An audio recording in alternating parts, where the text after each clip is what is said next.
সর্বোপরি সর্বশেষ বলতে চাই, এই ফরিদপুরের জমিনে যারা আমাদের মুসলমান ভাইদেরকে বিনা অপরাধে হত্যা করেছে, যারা নিজেরা মন্দিরে আগুন দিয়ে মুসলমানদের উপর ছাপানোর চেষ্টা করেছে, অবিলম্বে বাংলাদেশের প্রশাসন যদি তাদের বিচার না করে তাহলে তাদের বিরুদ্ধে আন্দোলন করা দরকার আছে না নাই?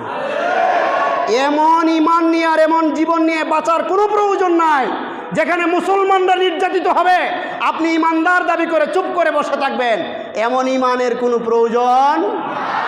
তাহলে আমরা বলতে চাই, যারা এই সন্ত্রাসী কার্যক্রম করেছে অবিলম্বে তাদেরকে বাংলাদেশের আইনের আওতায় এনে তাদের ফাঁসির রায় কার্যকর করতে হবে। কথা বলেন ঠিক কিনা? আর না হয় মুসলিমরা উমরের জাতি, মুহাম্মদুর রাসূলুল্লাহর অনুসারী, একবার যদি তাদের ঈমান জ্বলে ওঠে তাহলে যেই